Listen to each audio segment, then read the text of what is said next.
So ఇక్కడ రాజేష్ రెడ్డి ఉన్నాడు, అక్కడ రేవంత్ రెడ్డి ఉన్నాడు.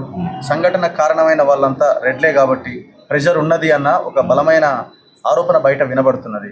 ఇప్పుడు ఎవరు నాయకులు వచ్చినా కూడా ఇదే అంశాన్ని ప్రధానంగా ప్రస్తావిస్తున్నారు. అదే తప్పండి. నేను నా పక్కన ఉంటే మీరు ఇక్కడ చూస్తే నేను చుట్టూ కింద ఉన్నా నా పక్క ఉన్నా అన్ని కులాల వారి ఉంటారు. రెడ్ల కంటే ఎక్కువ అన్ని కులాల వారే ఎక్కువ ఉంటారు నా చుట్టూ.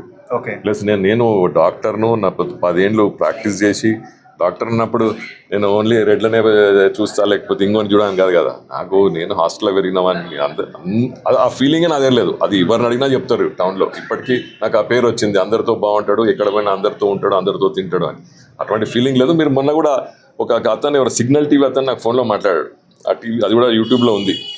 నేను బెనిఫిట్ అవడం అరెస్ట్ చేయండి, వాళ్ళు నా పార్టీ అయినా ఎవరైనా సరే ఫస్ట్ ఆ పాప చనిపోయింది, వాళ్ళని అరెస్ట్ చేయాల్సిందే అని నేను చెప్పడం జరిగింది 3 days బ్యాక్. రెడ్డిలు కావడం వల్ల అరెస్టులు కావట్లేదు, ఇంత లేట్ అవుతుంది అనేది బయట ఆరోపణ, ప్రధానంగా వినపడుతున్న ఆరోపణ అది ఒకటే.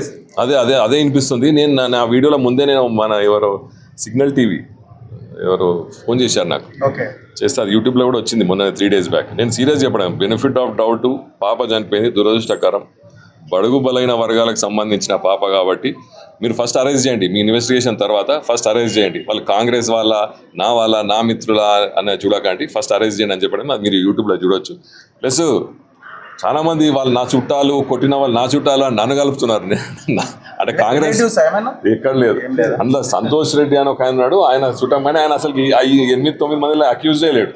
ఆయన మాజీ ఎంపీటీసీ తుకారాం రెడ్డి మాకు చుట్టమేం కాదు, మా కాంగ్రెస్ పార్టీ సర్పంచ్ తుకారాం రెడ్డి. సో ఎక్కడైనా ఊర్లో సర్పంచ్ కాబట్టి రేపు పొద్దున ఉపయోగపడతాడని లైన్ లో ఏమైనా కొంత కన్సర్న్ చూపించే ప్రయత్నం అటువంటిది ఏం లేదు. మీరు పోలీసులను అడగొచ్చు, లేకపోతే మీరు అధికారులను అడగొచ్చు. ఎవరి మీద ఎటువంటి ఒత్తిడి ఇప్పుడు దాకా పెట్టినట్టు నేను ఈ 2 ఏళ్ళ అసలు పోలీస్ స్టేషన్లో కేసులు చెప్పడమే తక్కువ. ఎవరైనా ఉంటే కాంప్రమైజ్ చెప్తా, కానీ ఎవరిని కూడా కేసులు చేసి అరాచకం పెట్టడం సాంప్రదాయమే లేదు మా దగ్గర.